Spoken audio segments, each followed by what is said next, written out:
Yes, hello and welcome back to Down the Slope. Obviously, I am not Harry, and I am only joined by one other this evening, and it is yourself, Craig. How are you doing? Don't need to go any of I'm the not nonsense that bad. Harry likes to tell us. No, no, I'm all right. I'm life wise, I'm doing okay. Hibs wise, absolutely shocking. But as a well, I know.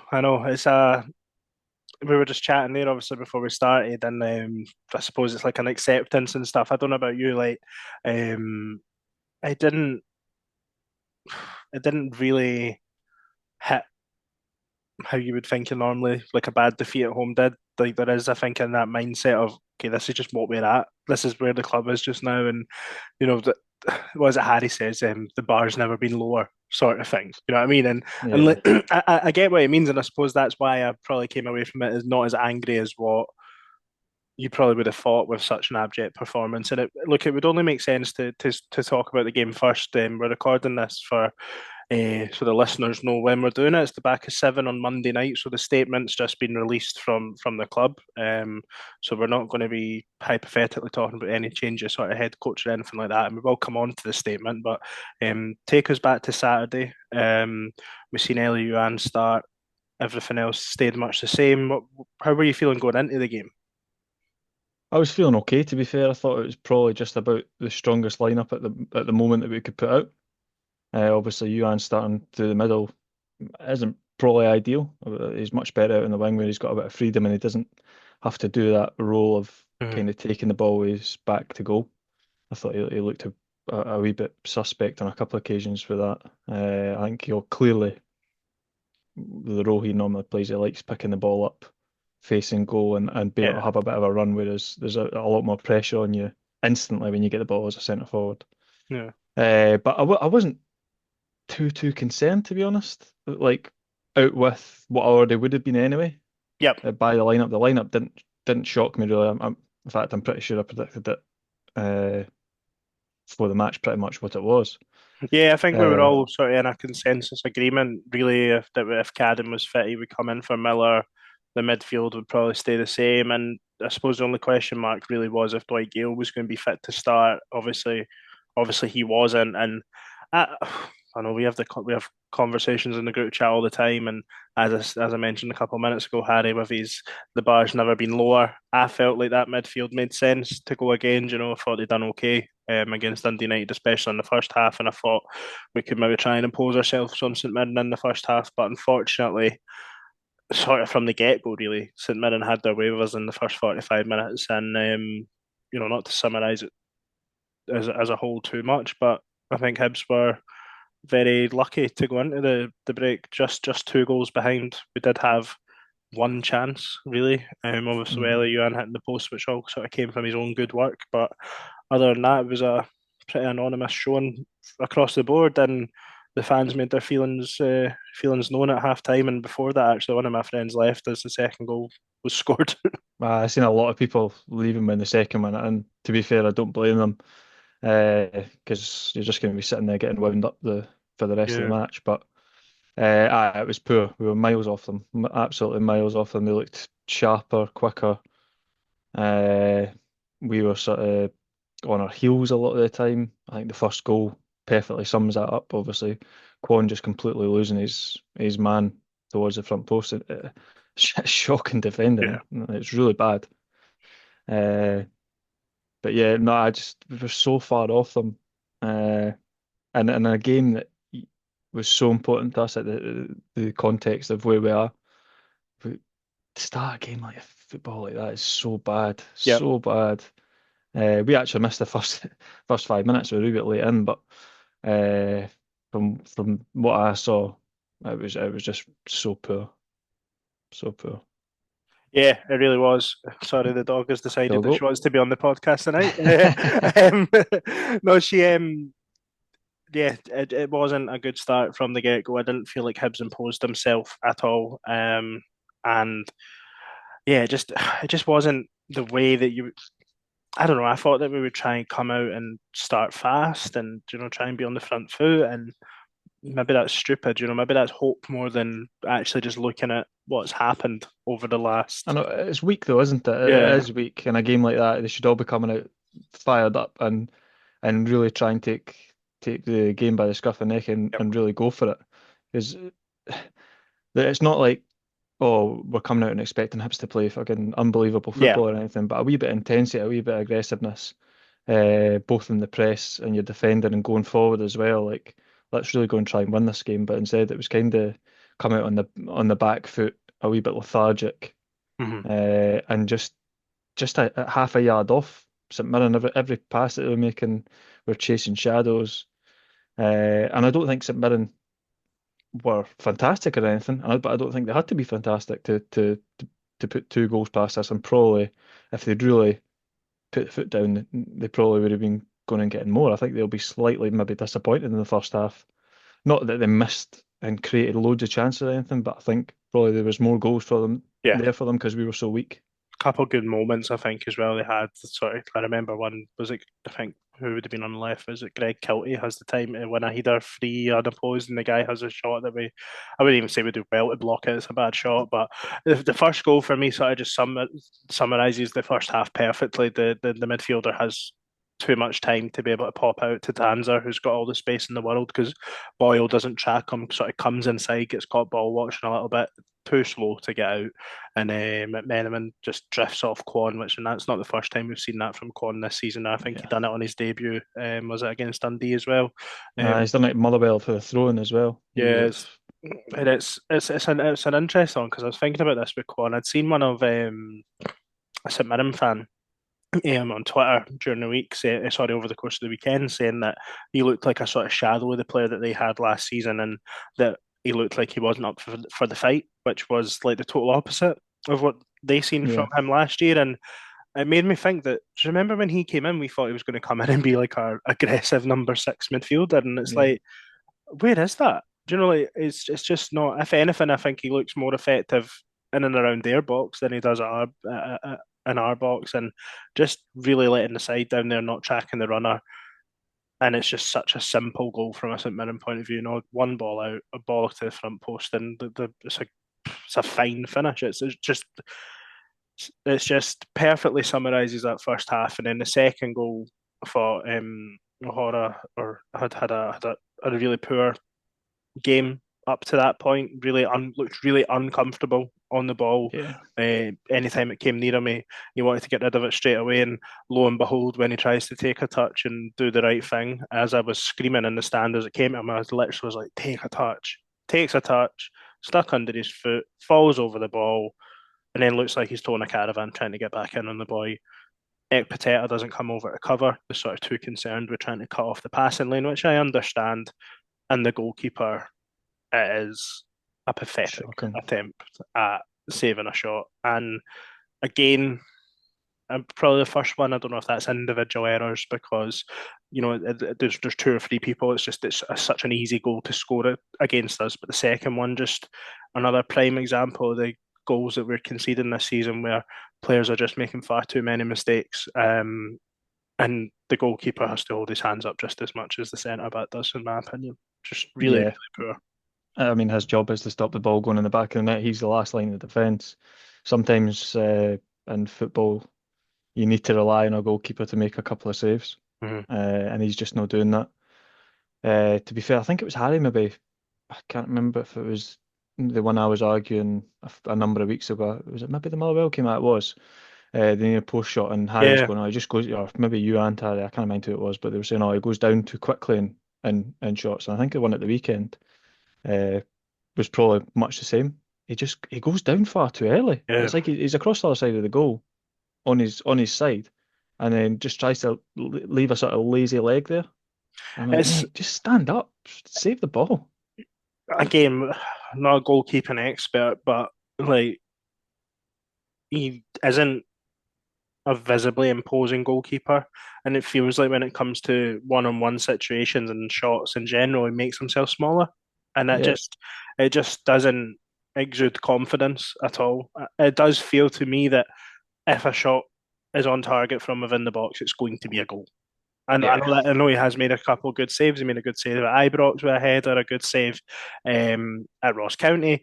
They feel more instinctive to me, though. They're both sort of close range reaction saves. When he's actually, just got the chance to make a save, nothing, just Wouldn't it have been a fantastic save? Just literally a bog standard save. We move on because teams. Yeah. This is going off on a tangent here. In modern day football, goalkeepers seem so offended when they have to like actually save a shot.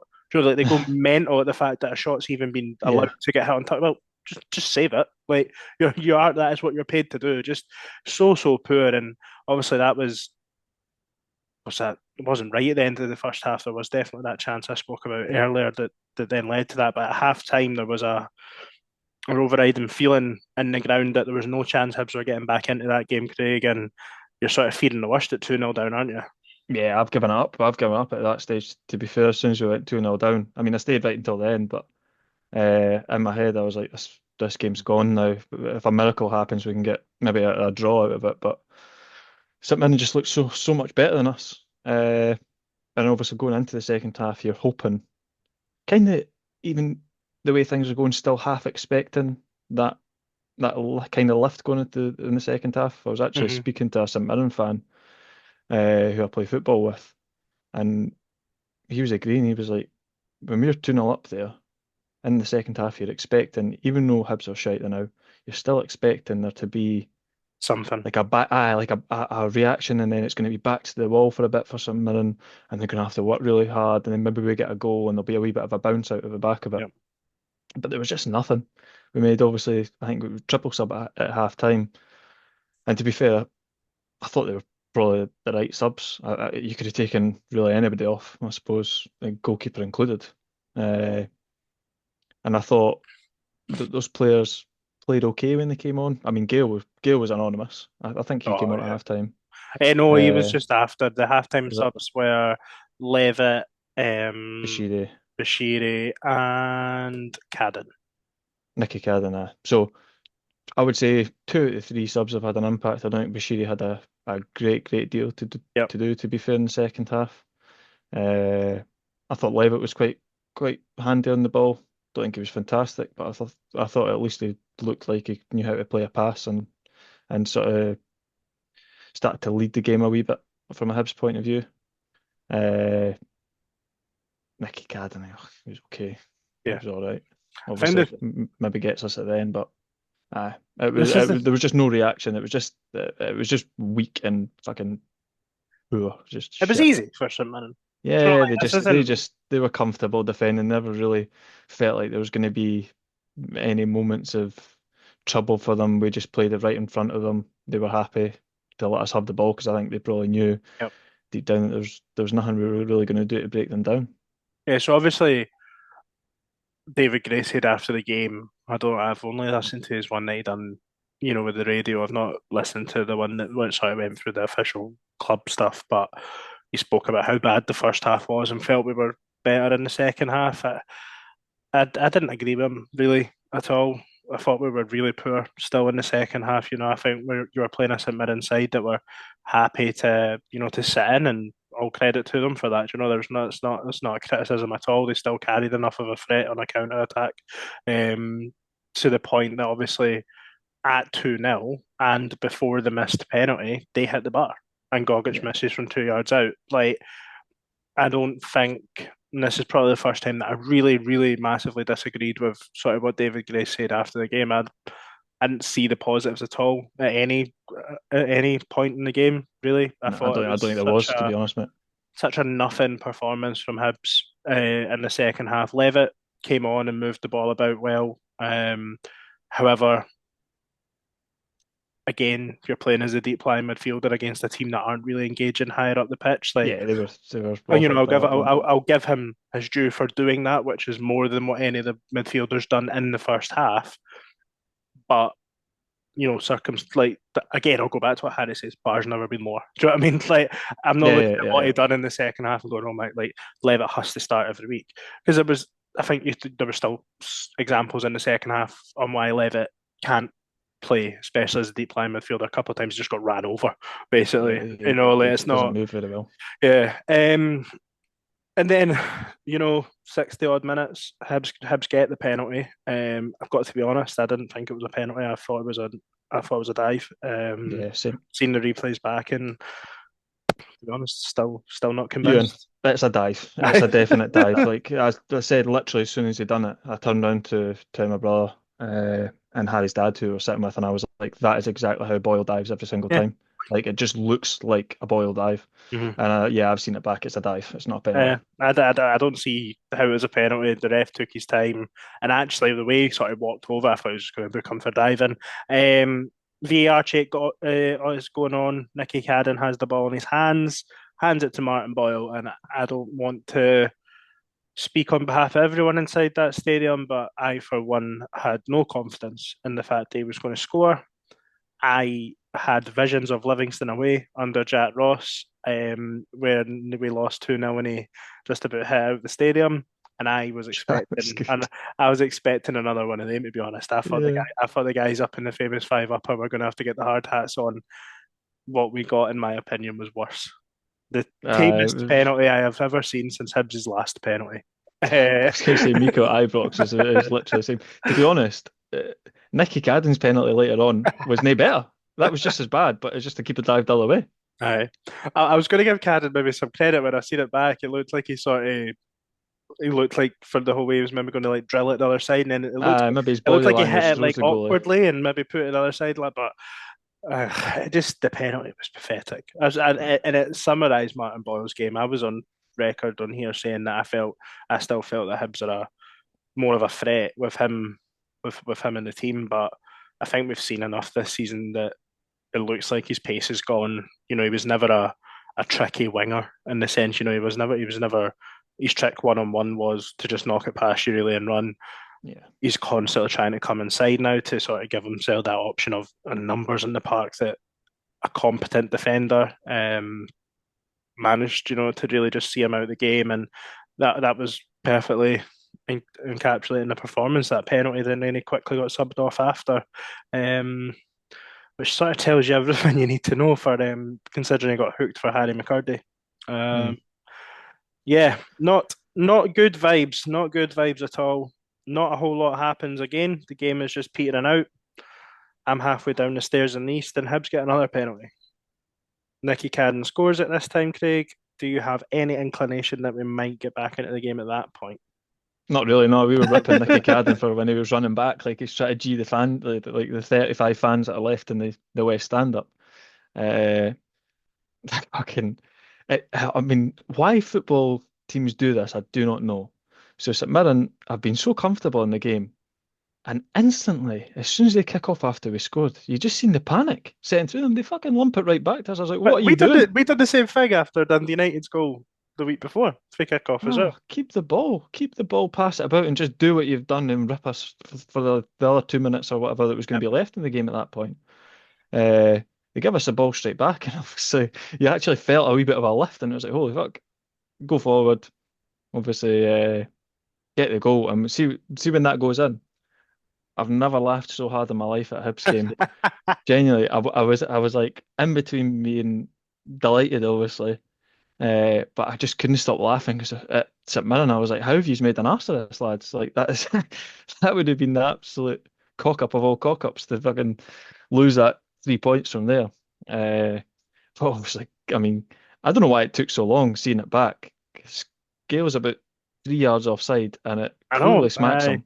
Like, I why is had that no taking so idea. long? I had no idea at the game then. I've just been looking through our talking points that we got sent. I think Harry tweeted out at full time for everyone's thoughts, and I've told you guys in the group chat, but I dashed just in like the fifth or fifth row of the East stand. I jumped in there to see if we would score the penalty, and when we did, I thought I'll hang around. And then when the second goal went in, I was jumping about with this boy who then announced that he recognised me from this, and he's wrote in Hibs underscore underscore underscore 1875 Lorne is his name. His thoughts were Doug Meat. Only highlight was jumping about with one of your podcasters when we thought we equalised. And do you know, like I had no idea. Like obviously, you know, especially with being like I say at that point, I was like the fourth or fifth row for the front in these stands. So being like that low down, like you don't really see anything that's going on. Yeah, You're watching the ball. Like I had no idea. I was like, who on earth could possibly be offside? But I think very quickly, you know, it's going to get disallowed. You know, when it goes for that long, it feels pretty obvious, and it just like was shite. You know, it's just the biggest sucker punch. But I do agree that again, it probably goes back to what we opened with, that acceptance. Like it wasn't like it was just like, aye, of course it's offside. Mate, I genuinely wasn't that bothered Aye, when all I could think I was literally, oh well, like that would have been fun. aye, back at Uh, the goal. yeah, no, I'd given up on it and I couldn't have cared less to be honest. It would have been nice. It would have been a good laugh to have equalised there purely just from the point of view of laughing at St Mirren for Aye. making an arse of it. But Do you think not to be. the criticism of sort of the celebrations and stuff for St Mirren or whatever, like you shouldn't be celebrating like that, blah blah, feels a bit unfair? Like, do you know, like if you score two goals in like a minute and a half against anyone to rescue a No, point, like I feel like that's I wouldn't be criticizing players or fans for that. I don't know about you. I'm not a massive advocate of the celebration police as a whole. Like, I think you react however you feel in that moment. Quite If you right. don't want to celebrate, fire on. But Aye. there's nothing wrong with other people doing it. So Absolutely. Well, look, we'll move on for the game now. The general feeling on Twitter and on in our comments and everything after the game was sort of twofold. Probably that David Gray should be moved on, or that wider changes need to be made from really from ownership down. People wanting to see sort of Ian Gordon's involvement be sort of passed over to Black Knights. People wanting to see Ben Kensel moved on, Malky Mackay moved on, and a whole load of other things. We played our part in that. Obviously on Saturday night, sharing two threads worth of absolute nonsense that has went on at this football club since sort of Ian Gordon and Ben Kensel, sort of more specifically, sort of really got going, sort of post COVID, really antics. And yeah, the vibes weren't great. And then Hibs have released a statement just there at around what was it, about 6:45 tonight. I'll quickly read yeah, it something off. around there. It's 106 words to say not a lot, in my opinion, but we are disappointed with the poor start to our current season, like all Hibernian FC supporters. Following the weekend's result, we have held discussions as a group addressing how we move forward. We continue to work tirelessly in our quest to improve our performance and achieve the results we need to on the pitch. Through this challenging time, we support our head coach, David Gray, and his management team. All departments are under pressure to deliver. We recognise this is a hard time for our supporters and we know we can do better. Together with Black Knight Football, we are working hard to make that happen. Thoughts, Craig? Nonsense, absolute nonsense. It's just well, I mean, Just sounds like what you uh, would normally do on a Monday following a defeat. No, get together, what can we do better? Like, that's lacking quite severely in clarity. Look, and what I suppose, substance. what are they going to say? What are they going to? But I just would like a bit more detail. Mm-hmm. Yeah, fair enough. You backed a manager like that. That's good, but it's almost that dreaded sort of stereotypical vote of confidence Uh-huh. that usually shortly follows or shortly precedes a manager sacking. Mm-hmm. Uh, yeah, it's just nothing. It's very nothing into it. Yeah, there's just a total lack of substance there for me. I've been very consistent in my opinion that I think things need to change higher up the food chain than the head coach. At this point, following the weekend's game, if David Gray was moved on, I wouldn't support it. But what case are you arguing, really? Do you know that's sort of like, and frankly, like if people think if you have a more experienced manager in place that you get better out of this team, then fair enough, that's your opinion. We might find that out. We don't know, but we also don't know that David Gray won't be able to turn it around. It's totally hypothetical. For me, the issues are much higher up the food chain. We have a squad that's not good enough and not close to good enough. I don't know what working with what working hard. Every area is under pressure. Blah blah. Like let's say it's 106 words there of absolutely no substance. Working hard doing what? What can they I do? know. What can they actually do now other than resign and make the changes going forward? Because there's nothing, as far as I can see, that our board at the moment can contribute to the on-field Perhaps we should just be thankful. performances. Perhaps we should just be thankful, Craig, that we actually got a statement here. They told us that they're working together. We didn't get that after their review, where they marked their own homework and came to the conclusion that the chairman's best friend was the person we needed to run the football operation. It's more nameless shite that's come out of the club. There's no, it's not signed off by your sporting director. It's not signed off Mhm. by your chairman. It's not signed off by your owner. It's not signed off by your CEO. There's so many people in that golden quadrant. Well, not so many. There's four that are in well-paying positions, or they've Very well paid positions. they've got nice titles that I'm sure looked great on LinkedIn, but show absolutely no accountability. They don't. Let's say it's another nameless statement that. So who is it that's working tirelessly? Is it just everyone at the club? The ticket office, everyone. Like what? It's just an absolute nonsense. They put something out because they felt like they had to. Yeah, but it still shows a severe lack of accountability. Exactly. Yeah. Severe lack of accountability because basically by coming out and doing the support to the manager, you're essentially kind of in a backwards way, just blaming Gray again and saying it's not really our fault, Mhm. it's Gray's fault, but we're gonna support him and we'll put our arm around him and just say it's all right, Dave. If you know what I mean, we're still behind you, Aye. mate. The mess that we are in is not down to David Gray. It's their fault. I Who agree.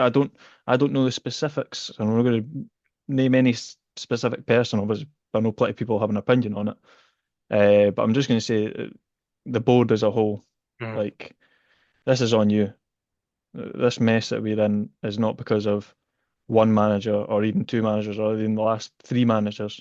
It's them. It's been as we've been saying for weeks, months, years, whatever it is, and you've just pointed out there. The problems at Hibs are way, way deeper than just the manager, than just one person. Uh, and at the moment, I think we're suffering even more specifically from sort of there must be like a toxicity in the club from top down, and I think that's leaking through to the players. And by the way, the guy that's just come in that basically claims it was too early for him to have any impact, I think, well, I've had a bit of an impact with the stuff that he said in public Mhm. about certain players, about certain players having no role to play anymore. Yeah. They're just going to be chunted into the reserves, and they'll obviously be very much still part of the social groups. And I just don't think that can feed well into a positive training ground. Yeah. Well, it's the thing I struggle with in that front. I think I said it a couple of weeks ago in here. You've basically said you aren't good enough for next season, but you're good enough for now. Is that what we're suggesting? That they're good? If they're not good enough for next season, they're absolutely not good enough for this season, in my opinion. It's a Terry Butcher And effect. we are we must have churned through some amount of players already this season. In terms of players used. God, Jake Doyle Hayes has played minutes. How many midfielders have we seen? I think Amos maybe came on against St Mirren. I might have made that up. What's Like, happened to him? He's I'm one of those like, ones that's just been disappeared. I think we've got nine central midfielders under contract this season, and they might all have played minutes except Nohan Kenner. Hmm. But I mean, like, how can you be 12 games into this? Is it 12 games, 11 games? 12 games into a season and have the volume of players that have seen the pitch is ridiculous. And again, you could decide that that's a head coach's issue. But for me, if a head coach is, and by the way, his job is head coach, his job isn't manager. His job is purely to look after the team and use the tools that he is given, i.e., the players, to get the best results he's got. He's 12 games in and he's used however many players. That tells you that the players aren't good enough. None of them are good enough to hold down a regular starting spot. We're now suggesting that the players that are regularly playing aren't good enough, and we need to turn back to players like Rocky and Levitt, who have hardly kicked a ball this season. They've ultimately proven not to be good enough in their time at the club, whether rightly or wrongly, and they're Rocky especially, I think it's a hard time. He has made a few mistakes, but generally has been okay. But Rocky's not played a minute until this weekend. Now all of a sudden he's coming on in front of Iredale, who's come on in the last two times we need defenders. It's all a mess, and the squad is just so weak. Those in position of power at this club are they're just rotting away at the club. You can talk about cultures and everything. I've seen Mikey Stewart get a lot of stick, I think, from Hibs fans for what he said on for what he said on Sports Scene, or Sports Scene or Sports Sound, whatever it was after the game on Saturday. And I didn't agree with everything he said. He's talking about Rod Petrie, and the last time we were in this situation, Rod Petrie, man, like he was in charge of taking us to this point. But he was talking about people like Leanne Dempster moving on, and like a Paul McGinn being, and I agree. I think I said on the back of one of our tweets, we're not replaced Paul McGinn because he's just consistent. You know what I mean? Like we Mm. are getting rid of a culture that was built over a lot of years, and it took a lot of hard work from 2014 through to the Gordon family sort of coming in to make the fan base sort of love the club again. Like it's not that long ago we were playing in front of like 8,500, 9,000 people at Easter Road. If they don't get things in order and get things right and get it right soon, we could be looking at championship football next season in front of less people. And then all Yeah. of a sudden, Ian Gordon committing to cover this overspend that he's caused anyway. I'm sure you're not in a position to financially cover the budget that we've got in the championship.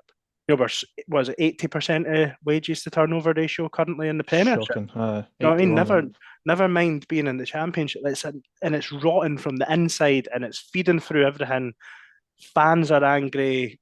Players are look disinterested. Players are angry. Fucking Ellie Yuan's trying to fight a fan at the end of the game. Like every single aspect of this club just now is a mess, and there's nothing there that you can look at and say that gives me hope. And the statement they've put out tonight lacks any, like you say, clarity, any substance, or still gives you no idea what's going on and no reason for hope either. Yeah, it's not, you can't get any kind of hope at all from that. It's just so nothing. And yeah, I just think if we look back at examples now, and obviously, see when these things happen as a fan of a club, you get quite drawn into being defensive towards your club. Yep. So, and obviously, the stuff with Bojan came out. I think probably the vast majority of people were probably on the club side initially saying, Mm-hmm. "Shut up, Bojan, mate! Like you were you were a squad type player. Aye. You've got accommodation. Just like shut up." Alf, when you look back on that now, or ALF as Bex likes to call him, when you look back on him uh, and the sort of mess that he had with the club at the end, and obviously he went. I think he was on a podcast or something. He maybe spoke about it. Yeah, under the cosh, I think maybe.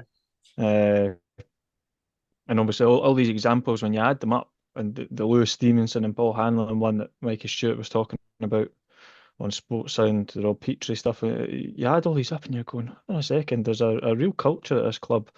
Just treating people poorly. Yeah. Like, and I think that inevitably, I mean, it has to leak through to the players and the squad and the team and the manager and the training ground. And there can't be a very good atmosphere about the place, I wouldn't imagine. And I think ultimately that's kind of bleeding into the on-pitch performances as well, and Absolutely. then subsequently the sort of disconnect that we're seeing with the fans ourselves. Like I feel very, very distanced from the club. Like I'm to the point where I'm not really that. I'm still going to the games, but just for something to do, and I'm not really Yes. that bothered about what happens at the moment. Like, Yeah. uh, Well, in the sense of it's just like I don't really expect anything. I don't yeah. think we'll win. I don't think we've got much chance to win many games. Really, when I like in my heart of hearts, I always obviously that Come on and football predict fan a in you win, and you tells hope. you 6-0 Hibs every week. But yeah, it's terrible and now into it, and it's Yeah. pretty dark. I I've don't know got what you think. Like obviously you were kind of sitting on the fence a wee bit a few weeks ago. Not sitting on the fence, but you were kind of still having a wee bit of hope with terms of relegation. You were going on about if we win this game or this game, we're Aye. kind of out of it. Are we officially in a relegation battle? There's Of only course we one are. point. Of course we are. Do you know, like at the time, Harry was saying, "What if we're sitting here with one win in 11, one win in 12, whatever?" Like, and I was saying, "But look, do you know, all I was saying was, well, we don't know that. We don't Yeah, know that that's going to come." And at the time as well, I think I had sort of good reason to think that. We'd seen the mistakes at Kilmarnock, we'd seen the mistakes at Dundee United. We were, I think, really when we were speaking about it was probably after the Motherwell game, which was a bit of a disaster. But we'd done okay at Ibrox. We before the Ibrox game, we'd beat St Johnstone, we'd taken a point at Kilmarnock and stuff like. But no, it's I looked at that at the weekend and thought that team can go down. Absolutely. And there's I've probably got a little bit of context that I can give to this to sort of summarise where I'm at. So last Saturday night, so the night before the Dundee United game, myself and Lauren were driving on the motorway past you can see the Falkirk Stadium in the back, just in the town, and I was like, oh god, it'll be busy down here sort of every second weekend next year because it looks like they're going to get promoted. And so Lauren's initial reaction was to say, oh, so are they going to your league? Now, and my first thing was, if we're still in it. And Yeah. then what hit me was straight away, I don't think I've got another year of watching Hibs in the Championship in me. I don't think I have got my first season ticket for my seventh birthday. It was a half season ticket in the January. It was the last 6 months of Bobby Williamson's tenure before Tony Mowbray come in, and it's been everything I've done every weekend since, and it's sort of as grown up, it was almost like the center point in my life. And obviously, as I'm mature and different things in life come along, but it just hit me as I can envisage a scenario where next season I would probably end up renewing my season ticket, but where it's like I'll pick and choose, sort of. You're like, I can't, And I'm not going to bother going to the. I'd like, do I want to go and watch Hibs play Greenock Morton on a Tuesday night in December? And when everything that's above the football is so rotten. It's that's fucking killing me. And see when they first came in, I absolutely got swept up in it. They've got all this money, they're gonna do this, they're gonna do that. Fucking hell, Leanne Dempster hadn't had that fucking advertising board paid for 18 months. And they sold me the dream and I was in hook, line, and fucking sinker. But you know what? Leanne Dempster generally made sure we had a pretty good output on the pitch. Graham Maffey generally signed good players. Whatever different regimes that they've tried to input since they come in hasn't worked, and it feels now exactly like it did in 2014, where there was probably for a longer period of time leading up to 2014, where it was just a little like we weren't finishing in the top six anymore, but we were finishing seventh or whatever. All right, and then we finished seventh again, and then then we finished 11th or whatever it was under Pat Fenlon before the playoffs were in, and then we had a little. Oh, we got back to seventh again under Fenlon, and then it was it was steady steps. Whereas now it feels like in the last, not even probably since about March, it's just like, what the fuck has happened to this football club? And how can we possibly be in the situation that we're in now in November, where we spent all this money, we've got such a massive squad, and not one of them, not a single player, could leave the club tomorrow, and I'd be disappointed. How can that be the situation that we're in? How is that possible with Yeah. all the money that's been spent? I think we've stagnated massively after finishing third, and then it's just been kind of like you say every season. So what has it been? 3 seasons since we finished third.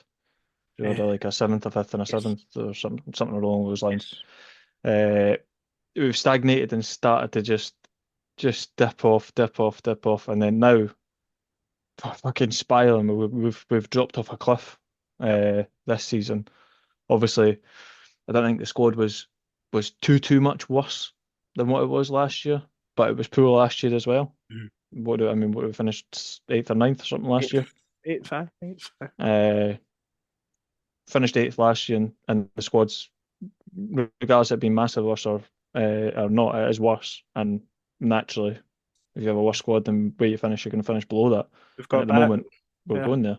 we've got a bad goalkeeper. To be honest, looks like we've got a bad centre half beside a decent one. We've not got anyone that can put the ball in the back of the net consistently. But I'll That's I'll find one positive for you again. Despite the fact that Big we were Marv. completely terrible at the weekend as a whole, as a unit, and as a defensive unit, we're failing. But I think individually, he's been very steady recently. He's doing his job that I was hoping he was going to do, just heading and kicking Yep. everything as far as he can. I mean, he won a load of headers in the second half, in particular, yes, at the weekend. So there's maybe one. slight positive that I can draw out of it. Well, we've probably gabbed on here long enough and depressed all our listeners, and they're turning off. Next up's Dundee, Craig. Um, Obviously in 2 weeks' time.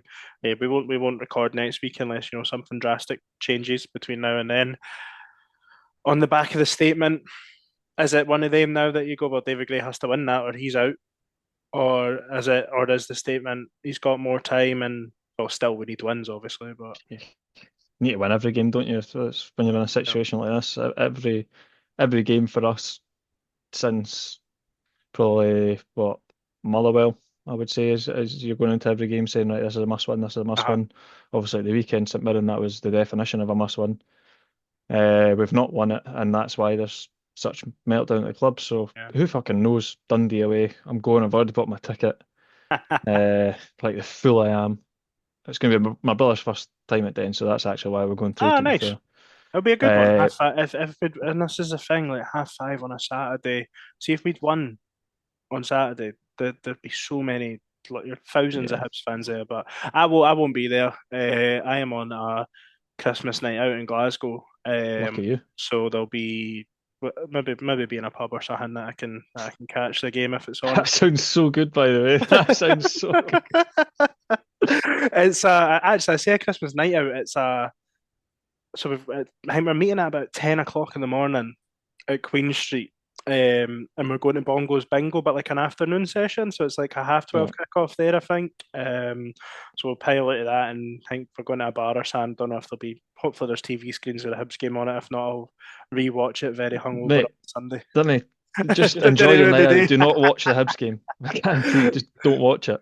Oh, I might just have to. And then look, it doesn't get any easier after that. I think it's Aberdeen at home, then Motherwell away. This is the thing, like the so-called good run of fixtures is actually just coming to an end. So Yep.